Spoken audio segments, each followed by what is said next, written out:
The acrid stench of ozone and scorched flesh permeated the air as Sergeant Jake Hawkins dragged himself across the battlefield. His left leg, a mangled mess of shredded tissue and exposed bone, trailed uselessly behind him. With gritted teeth, he pulled himself forward inch by agonizing inch, his right hand wrapped tightly around the stock of his plasma rifle. 20 meters ahead, a Drow battlecruiser loomed, its sleek obsidian hull gleaming in the dying light of the twin suns. Jake's mission was clear plant the antimatter charge at the ship's main power coupling and blow it sky high. The fact that he was missing half a leg and bleeding out was, in his mind, a minor inconvenience. As Jake neared the ship, a hatch slid open with a hydraulic hiss. 2 Drow warriors emerged, their ebony skin glistening with a metallic sheen. Jake's training kicked in. In one fluid motion, he raised his rifle and squeezed off 2 shots. The plasma bolts found their marks, and the Drow crumpled to the ground, their chests smoking from the direct hits. Jake allowed himself a grim smile. "That's for Earth, you bastards," he muttered, before resuming his crawl towards the ship. Inside the Drow battle cruiser, Chief Medical Officer Taylor stared at the sensor readouts in disbelief. "Impossible," she whispered, her silver eyes wide with shock. "Ceylon, come look at this." Her assistant hurried over, his long white hair swaying with each step. "What is it, Chief?" Taylor pointed a slender finger at the screen. "These vital signs, they can't be real. Look at the trauma indicators, the blood loss, the nerve damage. By all rights, this creature should be dead or at least incapacitated." Ceylon leaned in, his brow furrowing as he studied the data. "But the locomotion sensors show it's still moving. How is that possible?" "I don't know," Taylor admitted, a note of fear creeping into her voice. "But whatever it is, it just killed Barracks and Azala. We need to alert the commander." As if on cue, the ship's intercom crackled to life. "Medical Bay, this is Commander Silas. We have a situation. Prepare for incoming wounded." Taylor exchanged a worried glance with Ceylon before responding. "Understood, Commander. We're ready." Moments later, the medical bay door slid open, and 2 Drow warriors stumbled in, supporting a third between them.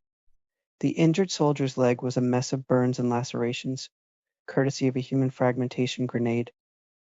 As Taylor and Ceylon rushed to assist, a deafening explosion rocked the ship. Alarms blared, and emergency lights bathed the medical bay in an eerie red glow. "What was that?" Ceylon shouted over the din. Commander Silas's voice came through the intercom, tight with tension. "The human. It's inside the ship. It just detonated some kind of explosive device near our power coupling. Engineering reports critical damage." Taylor felt her blood run cold. "Commander, I think we may be dealing with something unnatural. The vital signs we're picking up from this human are beyond anything we've ever encountered. It shouldn't be alive, let alone capable of fighting." There was a pause before Silas responded. "Are you saying we're up against some kind of undead creature?" I don't know," Taylor admitted. "But whatever it is, it's not stopping. Not even with injuries that would kill any other species we've encountered." "Understood," Silas replied grimly. "Do what you can for the wounded. I'm initiating emergency protocols. May the goddess protect us all." As the communication cut off, Taylor turned to Ceylon, her face a mask of determination. "We need to figure out what we're dealing with. If we can understand how these humans are able to keep fighting despite catastrophic injuries, we might be able to find a way to stop them." Ceylon nodded, his eyes darting nervously to the medical bay doors. "What do you need me to do?" "Access the xenobiology database," Taylor instructed as she began treating the wounded Drow soldier. "Look for any species with similar regenerative capabilities or pain resistance, and see if you can get a more detailed scan of the human's physiology." As Ceylon hurried to a nearby console, Taylor focused on stabilizing her patient, but even as her hands moved with practiced efficiency, her mind raced with possibilities. What kind of creature could endure such punishment and keep fighting? And more importantly, how could they hope to defeat an enemy that seemed impervious to pain and injury? Meanwhile, Jake Hawkins had indeed breached the Drow ship. The antimatter charge had done its job, crippling the vessel's power systems. Now he limped through the corridors, leaving a trail of blood in his wake. His vision swam, and each step sent waves of agony through his body. But he pressed on, driven by a combination of training, adrenaline, and sheer human stubbornness. As he rounded a corner, Jake came face to face with a squad of Drow soldiers. For a moment, both sides froze, equally surprised by the encounter. Then, time seemed to resume its normal flow, and chaos erupted. Jake dove for cover behind a bulkhead, plasma bolts sizzling past him. He returned fire, his shots finding their marks with unerring accuracy. One by one, the Drow fell, their superior technology no match for Jake's combat experience and human endurance. When the last Drow dropped, Jake allowed himself a moment to catch his breath. He glanced down at his mangled leg, noting with detached interest that he could see bone poking through the shredded flesh. Gonna need some serious physical therapy after this, he muttered to himself, before pushing off the wall and continuing his advance. Back in the medical bay, Ceylon's voice cut through Taylor's concentration. "Chief, you need to see this." Taylor hurried over to the console, her eyes widening as she took in the data on the screen. "This can't be right," she breathed. "I've triple-checked the readings," Ceylon insisted. "The human's body is flooded with chemicals our database can't even identify. Its pain receptors seem to be actively suppressed, and its cellular regeneration rate is off the charts." Taylor shook her head in disbelief, but how? No natural evolution could produce something like this. "Maybe it's not natural," Ceylon suggested, his voice low. "Could the humans have engineered themselves somehow? Created some kind of super soldier?" Before Taylor could respond, the medical bay door slid open. Both Drow whirled around, expecting to see more wounded comrades. Instead, they found themselves face to face with Jake Hawkins. For a long moment, nobody moved. Jake's plasma rifle was trained on the two medics, while Taylor and Ceylon stared in horrified fascination at the broken, bleeding human who, by all rights, should have been dead hours ago. "Don't move," Jake growled, his voice hoarse from pain and exertion. Taylor raised her hand slowly, her medical training kicking in despite her fear. "You're injured," she said, fighting to keep her voice calm. "Severely. Please, let us help you."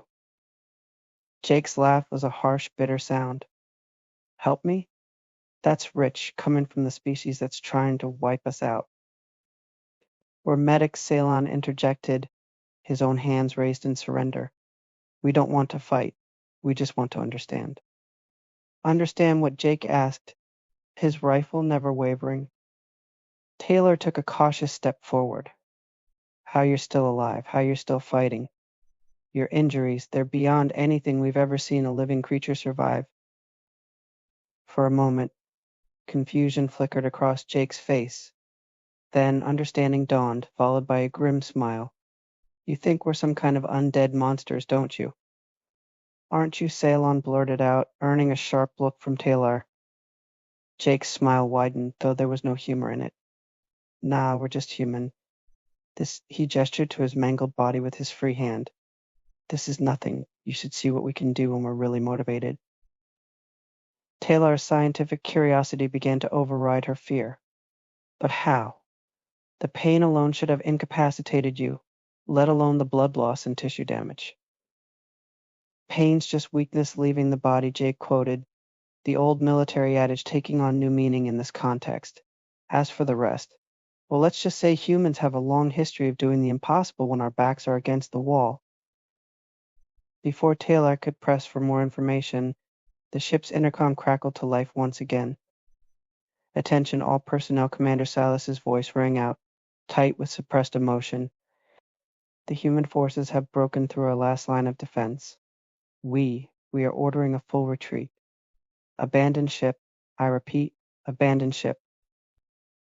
Jake's eyes narrowed. "Looks like that's my cue to leave." He began backing towards the door, his rifle still trained on the two Drow medics. "Wait," Taylor called out, desperation evident in her voice. "Please, before you go, tell me, how do you do it? How do you keep going when your body should have given up long ago? Jake paused at the threshold, considering the question. Finally, he shrugged. Simple, Doc. We don't know how to quit. It's not in our DNA. With that, he disappeared into the corridor, leaving Taylor and Ceylon to contemplate the terrifying implications of his words. As the Drow battlecruiser broke apart in the planet's atmosphere, escape pods jettisoning in all directions, Jake Hawkins allowed himself a moment of satisfaction. The mission was accomplished, the enemy routed. Now, he just had to figure out how to get back to friendly lines with only one good leg and a body that was rapidly remembering just how much abuse it had taken. But as he began the long, painful crawl back across the battlefield, Jake knew one thing for certain: he'd make it, because that's what humans do. They endure. They persevere. They triumph against impossible odds. And as the stories of the battle spread across the galaxy, tales of humans fighting on despite injuries that should have killed them 10 times over, the Drow and other alien races began to understand a fundamental truth about their tenacious adversaries. Humans weren't undead monsters or engineered super soldiers. They were something far more terrifying, a species that had evolved on a death world, honed by millions of years of survival against the odds.